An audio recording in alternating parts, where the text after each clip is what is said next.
Hello, my friends. Today I'm especially happy because I've been accepted into the YouTube Partner Program. When I first started this channel, I was quite shy, but now I'm standing in front of the screen more and more confidently, sharing my thoughts more openly, and feeling more and more relaxed. I am truly grateful for your support and generosity along the way. You are amazing, not only kind and respectful, but incredibly thoughtful, intelligent, and wise. The discussions we have in the comment sections are always meaningful and inspiring, and that brings me so much joy. Now, I have a clear goal. I hope I can continue running this channel. I genuinely love doing this. Hope you all continue to support me and please subscribe my channel. I've now enabled the thanks feature on YouTube, and you can also support me through Buy Me a Coffee link. In the future, I plan to organize all of this content into books for you to download on Buy Me a Coffee link. And I promise to do my very best to reignite your sense of wonder and appreciation for this extraordinary world, to help reshape a more positive and optimistic outlook on life, and to encourage us all to explore and practice courageously. Let's bring a little more love, a little more gentleness, and a little more appreciation for relationships into our lives. Let's walk this bright path together. Today, we are going to explore many of the mysteries of quantum mechanics through the lens of relational non-duality. My friends, whether or not you are familiar with quantum mechanics, give me a little time to explain. You may discover something truly interesting. In quantum mechanics, there is one of the most mysterious phenomena known as the observer effect. It is often described in almost mystical terms, as if simply by looking, microscopic particles suddenly change their state, as if consciousness itself possesses some extraordinary power. But if we set aside this dramatic narrative for a moment, we may find that what is truly mysterious is not nature itself, but our understanding of observation. When we see, I see a red flower, I hear the wind, or I smell the aroma of coffee, we rarely question that we are describing objective facts. We habitually assume that redness belongs to the flower, sound belongs to the wind, and fragrance belongs to the coffee. The world seems to already be there, carrying fixed properties, and we simply walk up and read them. But is it really that simple? If we pause and reflect, we begin to notice that what appears to be the most natural act, observation, actually rests on deep philosophical assumptions. We assume there is an object with stable, independent properties and a subject that passively receives those properties. Yet, this assumption may be the very source of the problem.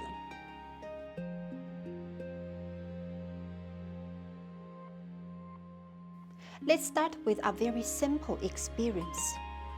When you hear a piece of music, what is actually happening? From a physical perspective, it is simply vibrations of air molecules. From a biological perspective, it involves the vibration of the eardrum and signals traveling through the nervous system. But from the perspective of experience, what appears is melody, rhythm, emotion, and sometimes even memories. Notice something important. The vibration of air itself does not contain sound. Sound is not a property of the air. Sound is the result of an interaction between vibration air and the auditory system. Without the participation of ears, nerves, and the brain, what we call sound would not exist. There would only be vibration. The same is true for color. What we call red is simply the experiential appearance that arises when electromagnetic waves of a certain wavelength interact with the light-sensitive cells in the retina. Light itself is not red. Electromagnetic waves have no color. Color is generated within the visual system. It is not a label that objects carry by themselves. It is a phenomenon that emerges in a relationship. Taste works in the same way. Coffee itself does not possess bitterness. Bitterness appears when certain chemical molecules interact with taste receptors and create neural patterns in the body. It is an event occurring within the bodily system. In other words, without relationships, these so-called properties would not appear. I know I've already explained this in very detailed in the 23rd episode when we discuss our sensory experience. But please allow me to emphasize this again because this is the foundation how we understand the further mysteries. This is how important it is. We often assume that the world we experience is the world as it truly is. But once we widen our perspective even slightly, this confidence begins to weaken. Some animals can see infrared light. Some can see ultraviolet light. Others can hear ultrasonic frequencies that humans cannot detect. For them, the appearance of reality is very different from ours. A fish that senses electric fields lives in a world filled with patterns of electrical currents. A bat that uses echolocation lives in a three-dimensional structure formed by sound waves. The property they experience are not the same as what we call color, shape, or sound. So which one is the real world? If different perceptual structures generate different experiential worlds, then the properties of objects cannot be absolute. Properties are not inherent features of things in themselves. They arise from the relationship between a perceiving structure and its environment. The world is not a warehouse of objects with labels attached to them, waiting to be observed. It is a process that continually manifests through relationships. What we need to understand is, if properties arise in relationships, then observation cannot be a purely passive act. We will discuss it in detail later. However, an important clarification is necessary. Relational non-duality does not say that properties do not exist. What it says is that properties are not isolated essences existing independently inside objects. Instead, they are patterns that manifest within relationships. If this point is not expressed carefully, it can easily be misunderstood.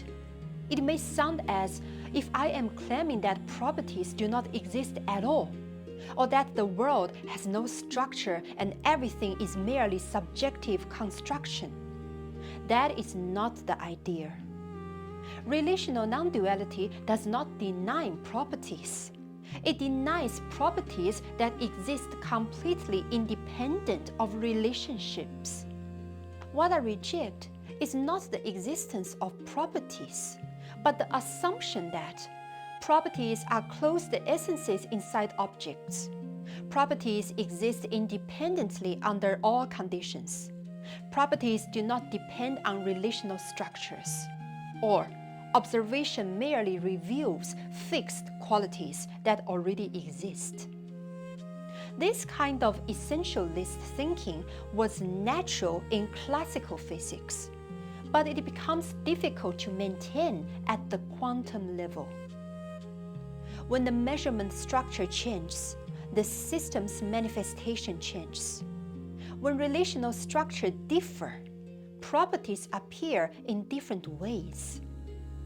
This shows that properties are not completely independent of relationships.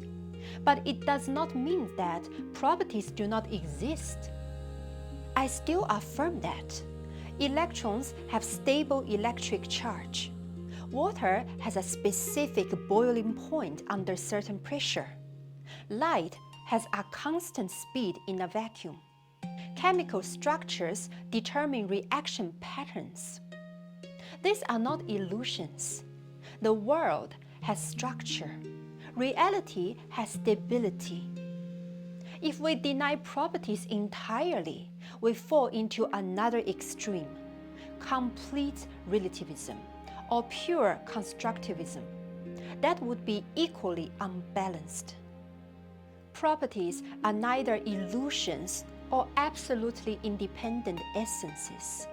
They are stable structural patterns that repeatedly emerge within relational field. Relational non-duality proposes that properties are not isolated, self-contained essences. They are stable manifestations within relational structures. They are neither absolute self-existing entities nor subjective illusions. They are structural expressions of essence within relationships. This is a more balanced, stable, and sustainable philosophical position. True non-duality does not erase differences. It fights balance. Now, let us consider observation again. If the properties we observe are themselves manifestations within relationships, then our understanding of reality must be reconsidered. Perhaps the real question is not how the world is observed. Perhaps the deeper question is whether we have mistakenly assumed that existence can stand independently outside of relationships. When we begin to say that observation itself is part of the relational process, the subject and object are no longer two opposing entities. They are simply different nodes within the same relational field. And this may be the true starting point for understanding a deeper level of reality.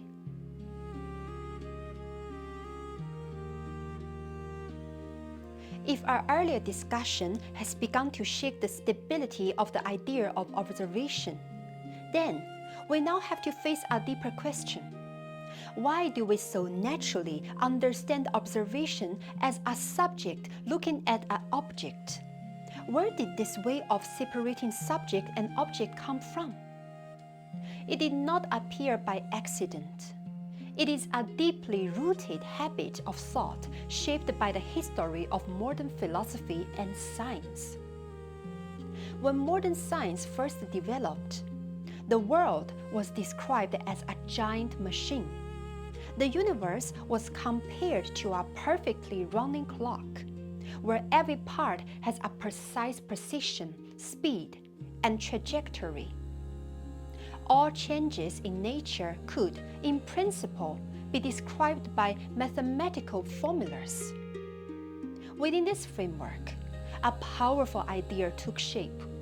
The idea of a completely objective world, independent of human beings. Whether anyone observes it or not, the moon orbits the earth, and the stone falls according to gravity. Nature seemed to have its own self-contained way of existing, unrelated to the observer. This view reached its peak in classical physics. Objects were believed to have definite positions and momentum. Properties belonged to the objects themselves.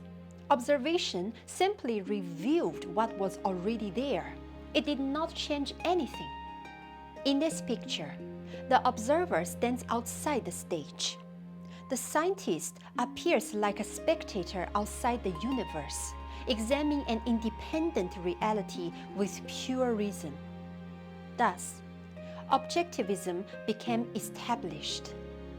Reality exists independently of the observer, and observation does not affect the essential state of what is observed. In this macroscopic world, this assumption seems to work well. A bridge does not change its structure because we measure it. A planet does not leave its orbit because we observe it. Over time, we extended this successful experience into a universal principle. Within this scientific tradition, the separation between subject and object became almost unquestioned. The subject is consciousness, the perceiver, the center of knowing. The subject is matter, the thing being studied. It seems as if there is an invisible line between them.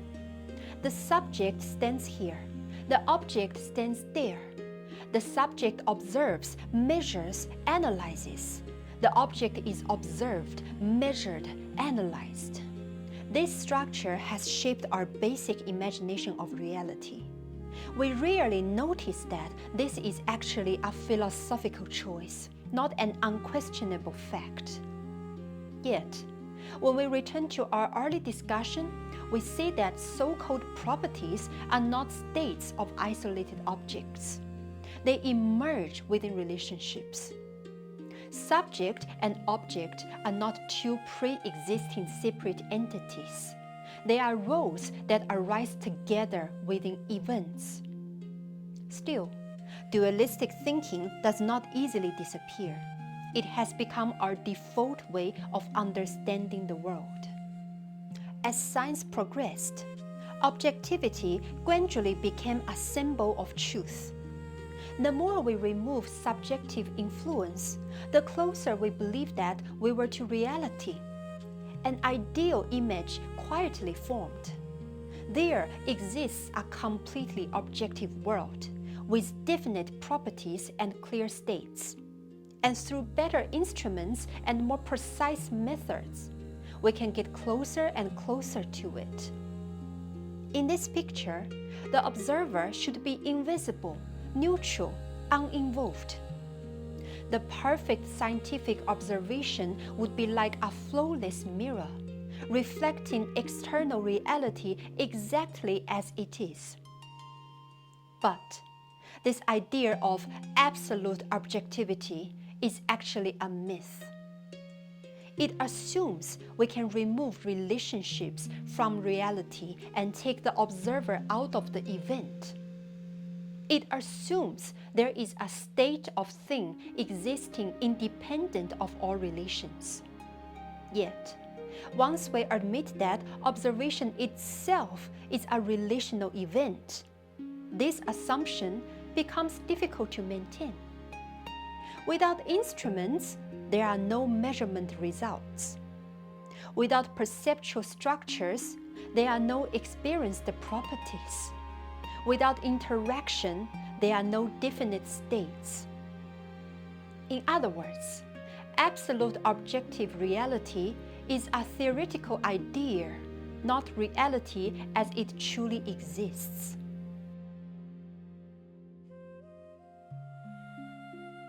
So, why do we so naturally thinking of observation as something external? There are several deep reasons. First of all, is our language. Our grammar divides the world into subject and object. I see an apple. I hear a sound. The structure of language reinforces this separation. Second, the stability of everyday experience. In daily life, our observations usually do not seem to change objects.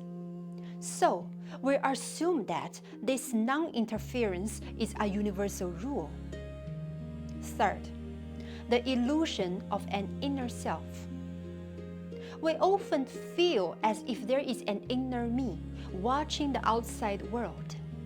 It seems as consciousness sits at the center and looks outwards.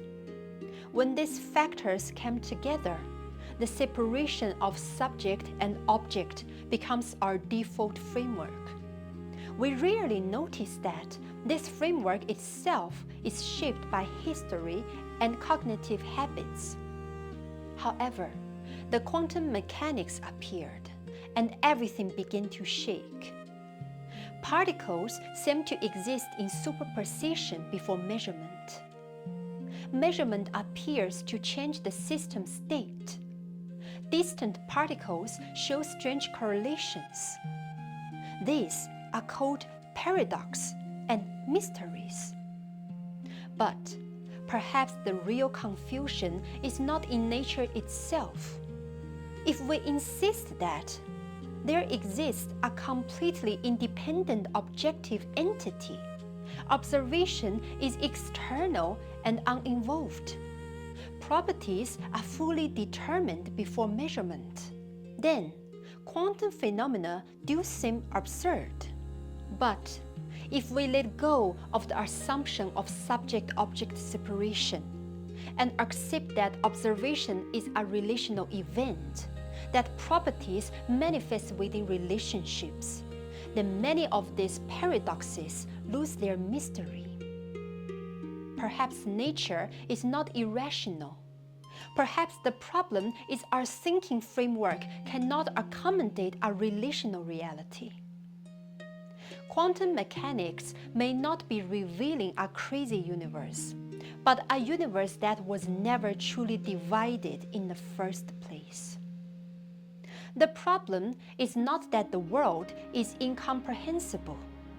The problem is that we insist on using a divided perspective to understand something that is fundamentally relational.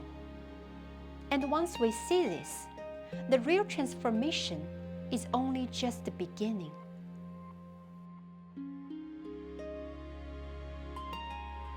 After all this, and now we can understand so-called observer effect.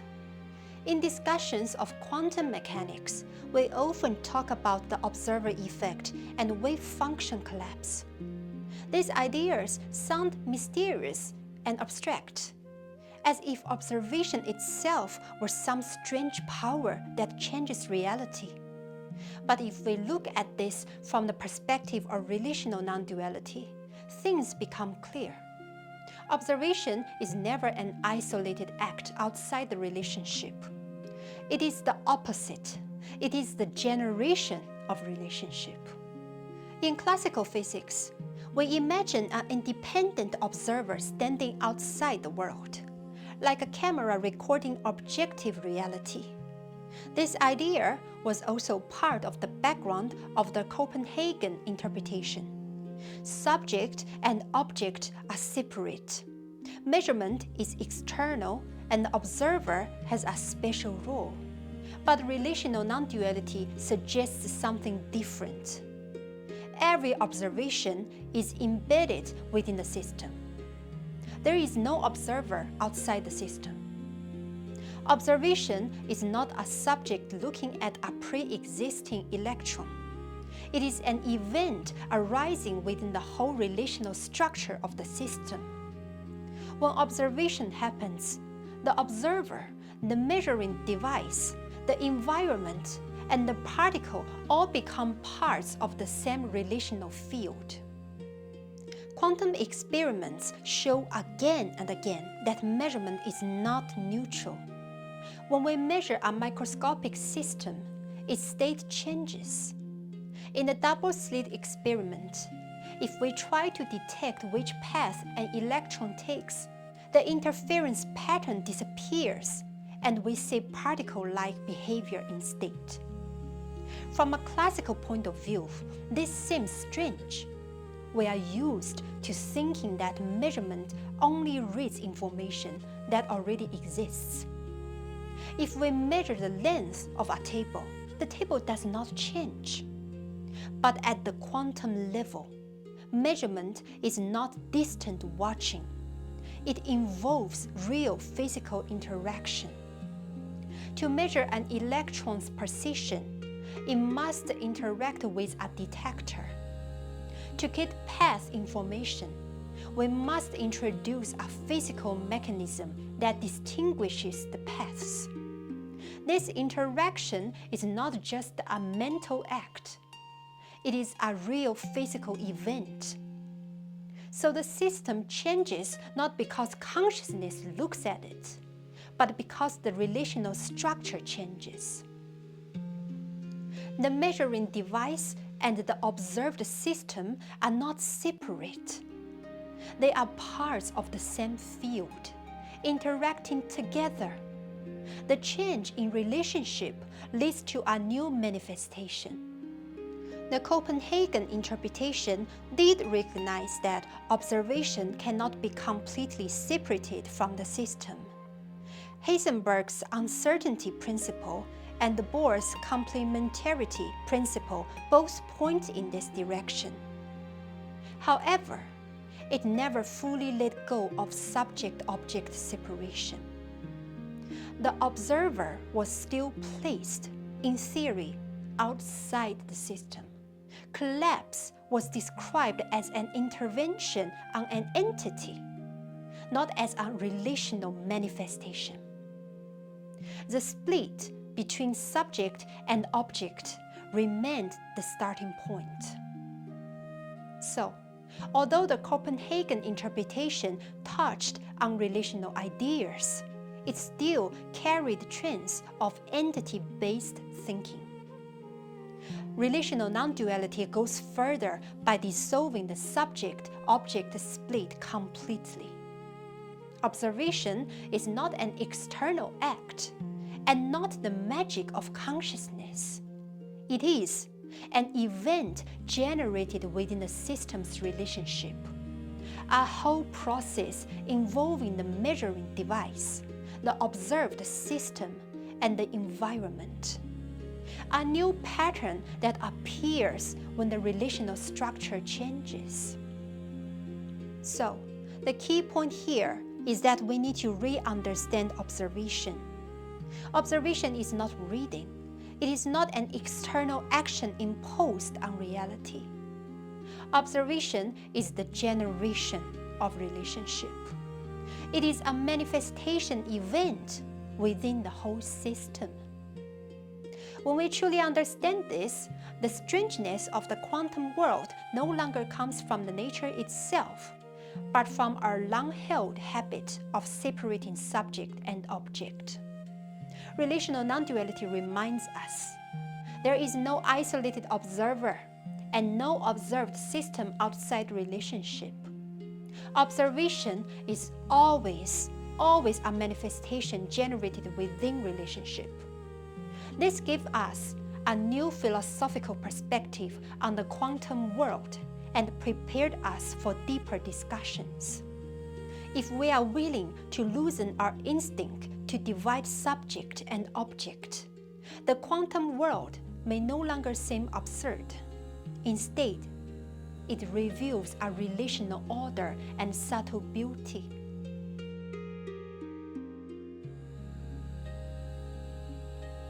That's all for today's episode.